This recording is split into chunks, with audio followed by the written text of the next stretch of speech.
السلام علیکم تمام سننے والوں کو نینا وائس کی طرف سے خوش آمدید۔ جی تو ساتھیوں، آج ہم آپ سب ساتھیوں کے ساتھ جن دادا کی قسط نمبر 4 بیان کرنے جا رہے ہیں۔ تو چلیے شروعات کرتے ہیں۔ اس کا ذہن یہ گتھی حل نہیں کر پا رہا تھا۔ پتہ نہیں کیا ہو رہا ہے، کسی کی نظر عنایت اس پر ہو گئی ہے۔ بہت کچھ سوچتی لیکن سمجھ میں کچھ نہیں آتا تھا۔ املی کے درخت کے نیچے سے ملنے والا پتھر، وہ پراسرار آواز، رات کو نظر آنے والی وہ خوابناک سچائی، شربت اور پھر صبح کو ناشتے کی تیاری، یہ سب کیا ہے آخر؟ اس کا دل لرز رہا تھا لیکن دل ہی کے کسی گوشے میں ایک خوشی سی پھوٹ رہی تھی، ایک انجانی سی خوشی۔ وہ کون ہے جو اس کا اتنا ہمدرد ہے اور وہ نگاہوں کے سامنے کیوں نہیں آتا؟ وہ دلکش آواز جسے اسے شاہ غازی کے مزار پر سنا تھا اور جو اس کے بعد بھی اسے سنائی دی تھی، وہم نہیں تھا، سچائی تھی۔ بہت دیر تک وہ ناشتے کی میز کے پاس کھڑی سوچتی رہی۔ پھر کچھ ہی لمحوں کے بعد طاہرہ بیگم اندر داخل ہو گئی۔ ان کا موڈ بری طرح خراب تھا۔ کہنے لگی، اب جہاں کھڑی سوگ کیوں منا رہی ہو؟ جا خوشی سے ناچ گا، ایش کر، تیری تو دلی مراد پوری ہوئی ہے۔ ہمیں کوئی تکلیف ہوتی ہے تو تجھے…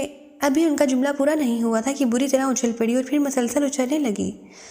اس کے ساتھ ہی ان کے منہ سے ارے ارے نکل رہا تھا۔ اچھے خاصے بھاری بدن کی مالک تھی اور اتنے وزن کے ساتھ اچھلنا ایک مشکل کام تھا، لیکن اس وقت وہ اس طرح اچھل رہی تھی جیسے پیروں کے نیچے سپرنگ لگے ہوئے ہوں۔ ساتھ ہی ان کے منہ سے ارے ارے کی آوازیں نکلنے لگ گئیں۔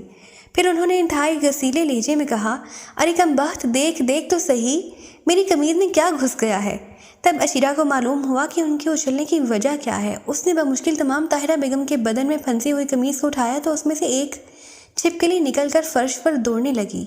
طاہرہ بیگم چھپکلی سے تو بے پناہ ڈرتی تھیں، ان کی چیخیں بھی کسی طرح مشیرہ بیگم سے کم نہیں تھی۔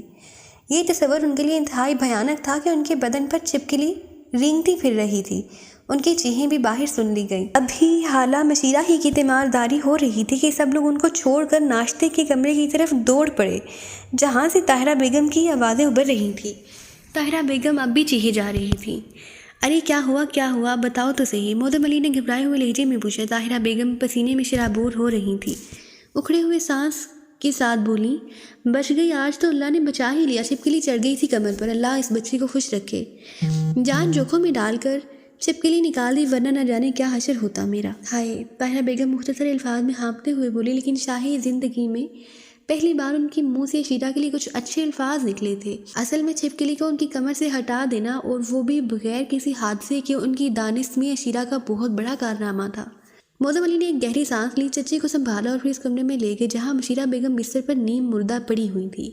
کسی نے ابھی تک عشیرہ کی طرف توجہ نہیں دی تھی، البتہ عشیرہ کے ہونٹوں پر مسکراہٹ ابھر رہی تھی۔ ایک لمحے کے لیے ان کا ذہن اس طرف متوجہ ہوا تھا جب یہ کہا گیا تھا کہ اس کے خلاف اب بھی ایک لفظ برداشت نہیں کیا جائے گا اور الفاظ ادا کرنے والے کو سزا ملے گی۔ نہ جانے کیوں اسے یقین ہو رہا تھا کہ چھپکلی والا واقعہ بھی اتفاقیہ نہیں ہے، یقینی طور پر یہ واقعہ بھی کسی انوکھے ذریعے سے ہوا ہے، کیونکہ اس وقت طاہرہ بیگم بھی اس پر لنتن کر رہی تھی۔ اس نے گردن جھٹک دی، کیا ہی عجیب بات ہے، جیسے میرا دماغ خراب ہو گیا ہو، بلا وجہ الٹی سیدھی باتیں سوچنے لگی ہوں۔ آخر ایسا کون ہو سکتا ہے جو نظر بھی نہ آئے، بات چیت بھی نہ کرے اور اس کے لیے بھی عمل بھی کرے؟ ہاں، وہ بھیانک چمگادڑ جن کے منہ انسانوں جیسے تھے، اگر ایسا کر رہی ہیں تو تعجب کی بات ہے۔ کیا پرندے بھی انسانوں جیسی شکل رکھتے ہیں یا اختیار کر سکتے ہیں؟ شکلیں ان کی انسانوں جیسی ہی تھیں اور بدن چمگادڑوں جیسے۔ اس نے ناشتے کی میز کی طرف دیکھا۔ حالہ مشیرہ کی مصیبت نے ناشتہ خراب کر دیا تھا، پتہ نہیں گھر کے لوگ ناشتہ کریں گے بھی یا نہیں۔ ابھی وہ یہ سوچ ہی رہی تھی کہ ندم و نثر کمرے میں آ گئی۔ عشیرہ نے ایک لمحے کے اندر ان کے اندر بھی ہلکی سی تبدیلی محسوس کی تھی۔ انہوں نے کرسیاں گھسیٹی اور ان پر بیٹھی ہوئی بولی، تمہیں تو پتہ ہے عشیرہ کی حالہ مشیرہ سنکی ہیں، چائے میں ذرا سا نمک ڈال دیتی تو یہ سب مصیبت ان پر نہ آتی۔ ہمارا ناشتہ بھی خراب کر دیا، بڑی ہائے کر کے بور کر رہی ہیں۔ بس غلطی ہو گئی، لیکن زیادہ وقت بھی تو نہیں گزرا تھا، 1 سیکنڈ میں نمک ڈالا جا سکتا تھا۔ عشیرہ نے شرمندگی سے کہا، تم نے ناشتہ کر لیا؟ ندم نے پوچھا، یہ سوال بھی پہلی بار ہی کیا گیا تھا۔ ابھی نہیں، کر لوں گی، وہ آہستہ سے بولی، کیونکہ وہ ناشتہ باورچی خانے میں کیا کرتی تھی۔ آج تک کسی نے اسے اس قابل نہیں سمجھا تھا کہ اسے اپنے ساتھ بٹھا کر ناشتہ کرا لے۔ آ جاؤ، بیٹھ جاؤ تم بھی، نظم نے کہا اور وہ حیرت سے نظم کو دیکھنے لگی۔ پتہ نہیں اسے کرسی پر بٹھا کر نظم کیا کرنا چاہتی تھی، وہ ہمت نہ کر سکی۔ نظم اور نظر ناشتے میں مصروف ہو گئی۔ انہوں نے دوبارہ اسے بیٹھنے کے لیے نہ کہا، لیکن وہ بہت دیر تک ان تصورات میں گم گئی۔ جب ان دونوں نے ناشتہ کر لیا تو وہ برتن سمیٹ کر ٹرالی پر رکھنے لگی اور پھر باورچی خانے کی طرف چل پڑی۔ یہاں پہنچ کر اور حیرتیں اس کی منتظر تھی۔ رات کے جھوٹے برتن جو اسے صاف کرنے ہوتے تھے دھلے دھلائے الماری میں سجے ہوئے تھے۔ باورچی خانے کے باقی کام بھی مکمل ہو چکے تھے۔ وہ حیرت سے منہ پھاڑے کھڑی یہ سب کچھ دیکھتی رہی۔ میری سمجھ میں تو کچھ بھی نہیں آ رہا، کون ہو تم؟ کیا ہو تم؟ مجھے تو بتا دو میری نادیدہ ہمدرد، آخر تم ہو کون؟ اور پھر تم سب چھپ کیوں جاتے ہو؟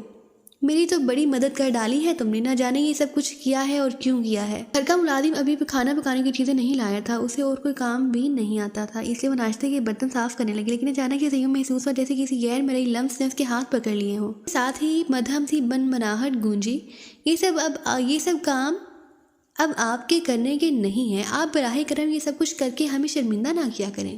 وہ پھر خوفزدہ ہو گئی، اس کے ہاتھوں سے وہ لمس ہٹ گیا تھا۔ اس نے خوفزدہ نظروں سے برتنوں کی طرف دیکھا اور اس کی آنکھیں حیرت سے ابل پڑیں۔ تمام برتن پلک جھپکنے میں صاف ہو گئے تھے۔ میرے خدا، یہ کیا اسرار ہے؟ اس کے منہ سے بڑبڑانے کے اسی انداز میں نکلا۔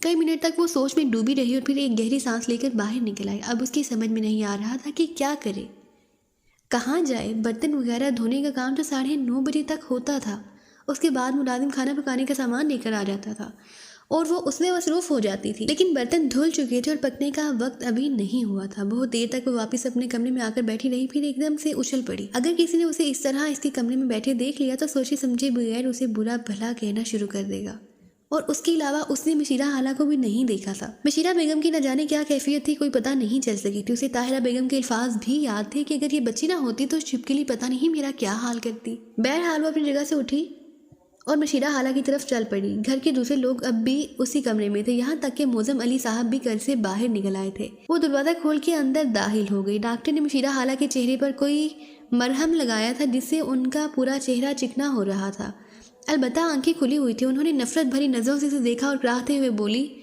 اب جلے پر نمک چھڑکنے آئی ہے کیوں اپنی منحوس شکل دکھا رہی ہے مجھے؟ سب کچھ تیری وجہ سے ہوا ہے نا شگنی؟ خالہ مجھے افسوس ہے، اسے بھرائے ہوئے لہجے میں کہا۔ آپ خود ہی کچھ زیادہ غصے میں آ گئی تھی مشیرہ باجی۔ پھر میں آپ سے پہلے بھی کہہ چکا ہوں کہ چائے میں نمک نہ پیا کریں، صحت سخت مضر صحت ہے، موزم صاحب نے کہا۔